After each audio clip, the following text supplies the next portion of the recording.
ಎಷ್ಟೇ ಆಗಲಿ ಇವರು ರಘುವಂಶದ ಕುಡಿಗಳಲ್ಲವೇ? ತ್ರಿಲೋಕ ವೀರನಾದ ಪುರುಷೋತ್ತಮನಾದ ರಾಮನ ಪುತ್ರರಲ್ಲವೇ? ಅಷ್ಟಕ್ಕೂ ನನ್ನ ಮಕ್ಕಳು ಈಗ ಯಾರೊಂದಿಗೆ ಯುದ್ಧ ಮಾಡುತ್ತಿದ್ದಾರೆ? ಅವರಾರು? ಯಾವ ದೇಶದ ರಾಜರು?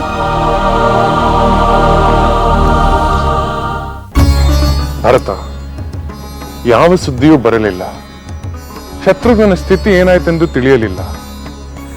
ಆ ಬಾಲಕರನ್ನು ಸೋಲಿಸಲಾಯಿತೋ ಅಥವಾ ಸೆರೆ ಹಿಡಿಯಲಾಯಿತೋ ಎಂಬುದು ತಿಳಿಯಲಿಲ್ಲ.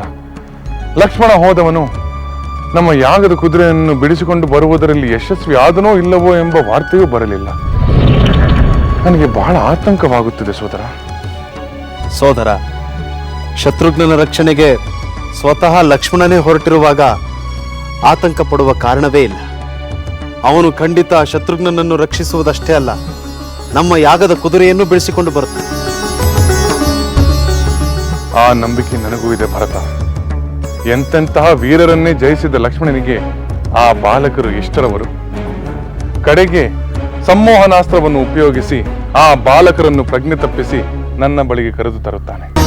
ಪ್ರಭು ಪ್ರಭು, ಅನಾಹುತ ಅನಾಹುತ! ಏಕೆ? ಏನಾಯ್ತು? ಯಾವ ಅನಾಹುತ? ಪ್ರಭು, ಈಗ ನೀವೇ ರಣರಂಗಕ್ಕೆ ಬಂದು ಆ ಲವಕುಶರೊಡನೆ ಹೋರಾಡಬೇಕು. ನಾನು ಏಕೆ ಹೋಗಬೇಕು? ಲಕ್ಷ್ಮಣನು ಹೋಗಿರುವನಲ್ಲವೇ? ಆದರೆ ಲಕ್ಷ್ಮಣ ಪರಾಕ್ರಮದಿಂದ ಹೋರಾಡಿದರು. ಕಡೆಗೆ ಏನಾಯ್ತು? ಲಕ್ಷ್ಮಣನಿಗೆ ಏನಾಯ್ತು? ಆ ಬಾಲಕರ ಬಾಣಗಳ ಆಘಾತದಿಂದ ಅವರು ಕೂಡ ನೆಲದ ಮೇಲೆ ಹೊರಗಿದರು. ಏನು? ನನ್ನ ಸೋದರ ನೆಲದಲ್ಲಿ ಹೊರಗಿದ್ದಾನೆ? ಅಯ್ಯೋ ಲಕ್ಷ್ಮಣ, 14 ವರ್ಷಗಳ ಕಾಲ ಅರಣ್ಯದಲ್ಲಿ ತಂದೆಯಾಗಿ, ಮಿತ್ರನಾಗಿ, ನನ್ನ ಸೇವಕನಾಗಿ ನನ್ನನ್ನು ನೋಡಿಕೊಂಡ ಆ ನನ್ನ ಪ್ರಿಯ ಸೋದರ ಅಳಿದು ಹೋದನೆ. ಇದೆಂತಹ ಘೋರ ವಾರ್ತೆ! ಇಲ್ಲ ಪ್ರಭು, ಲಕ್ಷ್ಮಣ ಅಳಿದಿಲ್ಲ. ಆ ಬಾಲಕರ ಬಾಣದ ಆಘಾತಕ್ಕೆ ಮೂರ್ಛೆ ಹೋಗಿದ್ದಾರೆ. ವೀರಾದಿ ವೀರರಾದ ನನ್ನ ಸೋದರರಿಗೆ ಎಂತಹ ದುರ್ಗತಿ ಪ್ರಾಪ್ತವಾಯಿತು! ಪರಿಶುದ್ಧರಾದ ಸೀತಾದೇವಿಯನ್ನು ಕಾಡಿಗೆ ಕಳಿಸಿದ್ದರಿಂದಲೇ ಶ್ರೀರಾಮನಿಗೆ ಇಂತಹ ದುರ್ಗತಿ ಪ್ರಾಪ್ತವಾಯಿತು. ಇಲ್ಲವಾದರೆ ಯಾರಿಂದಲೂ ಸೋಲಿಸಲಾಗದ ಲಕ್ಷ್ಮಣ ಶತ್ರುಘ್ನರು ಇಂದು ಸೋಲುತ್ತಿದ್ದಾರೆ. ಅರಣ್ಯದಲ್ಲಿ ಮುನಿಗಳ ಆಶ್ರಮದಲ್ಲಿರುವ ಬಾಲಕರೇ ಇಂತಹ ಸಾಹಸ ತೋರಿದ್ದಾರೆಂದರೆ ಆಶ್ಚರ್ಯವಾಗುತ್ತದೆ. ಇದರಲ್ಲಿ ಏನಾದರೂ ವಿಶೇಷವೇ ಇರಬೇಕೆನಿಸುತ್ತದೆ. ದೂತರೆ, ಆ ಬಾಲಕರ ಪೂರ್ವಾಪರಗಳ ಬಗ್ಗೆ ಏನಾದರೂ ತಿಳಿಯುತ್ತೆ? ಇಲ್ಲ ಪ್ರಭು, ಅವರು ಮುನಿಕುಮಾರರಂತೆಯೇ ಕಾಣುತ್ತಾರೆ. ಆದರೆ ತೇಜಸ್ಸಿನಲ್ಲಿ ಕ್ಷತ್ರಿಯರಂತೆಯೇ ಕಾಣುತ್ತಾರೆ. ಕುದುರೆಯನ್ನು ಕಟ್ಟುವ ಧೈರ್ಯ ಆ ಬಾಲಕರಿಗೆ ಎಲ್ಲಿಂದ ಬಂತು? ಮಹಾಪರಾಕ್ರಮಿಗಳಾದ ಲಕ್ಷ್ಮಣ ಶತ್ರುಘ್ನನ್ನು ಸೋಲಿಸುವ ಶೌರ್ಯ ಅವರಿಗೆ ಹೇಗೆ ಬಂತು? ಕೇವಲ ಬಾಲಕರಾದವರಲ್ಲಿ ಇಂತಹ ಶೌರ್ಯ ಪರಾಕ್ರಮ ಇರಲು ಹೇಗೆ ಸಾಧ್ಯ? ಸಹೋದರ, ಮೂರ್ಛೆ ಹೋದರೆಂದರೆ ನಮ್ಮ ಸೋದರರು ಪರಾಭವಗೊಂಡಂತಾಗಲಿಲ್ಲ.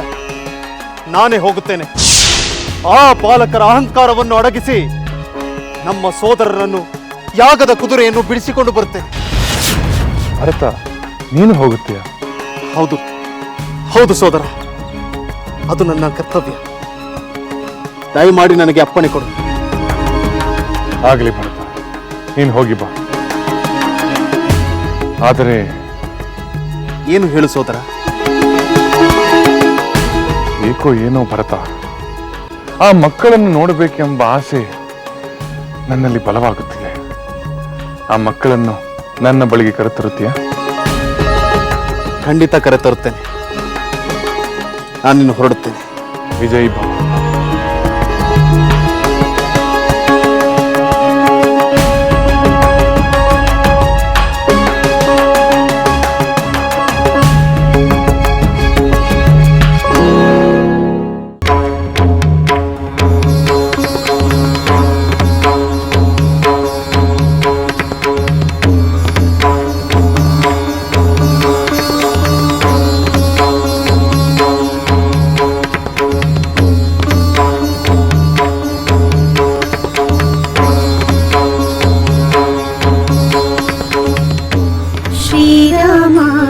ಚರಣಕ್ಕೆ ಅಭಿವಂದನ.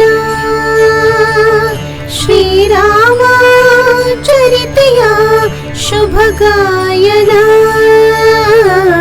ಶ್ರೀರಾಮ ಚರಣಕ್ಕೆ ಅಭಿವಂದನ. ಶ್ರೀರಾಮ ಚರಿತೆಯ ಶುಭ ಗಾಯನ.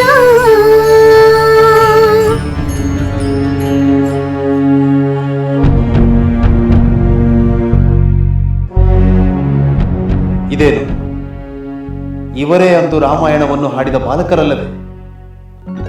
ಈ ಬಾಲಕರ ರೂಪವನ್ನು ನೋಡುತ್ತಿದ್ದರೆ ಈಗಲೂ ನಮ್ಮ ಸೋದರನ ನೆನಪಾಗುವುದಲ್ಲ. ಇದೇನು ಆಕಸ್ಮಿಕ ಹೋಲಿಕೆಯೋ, ಅಥವಾ ಇವರು ನಿಜವಾಗಲೂ ನಮ್ಮ ಸೋದರ ರಾಮನ ಪುತ್ರರು? ಇವರ ಪರಾಕ್ರಮವನ್ನು ನೋಡಬೇಕೆಂಬ ಆಸೆಯಾಗುತ್ತಿದೆ. ನೋಡಿದ ಕೂಡಲೇ ಪ್ರೀತಿ ಉಕ್ಕಿಸುತ್ತಿರುವ ಈ ಬಾಲಕರನ್ನು ಹೇಗೆ ತಾನೇ ಬಾಣಗಳಿಂದ ಘಾಸಿಗೊಳಿಸಲಿ? ಇವರನ್ನು ಪ್ರಜ್ಞೆ ತಪ್ಪಿಸಿ ರಾಮನ ಬಳಿಗೆ ಕರೆದೊಯ್ಯುವುದೇ ಸರಿ.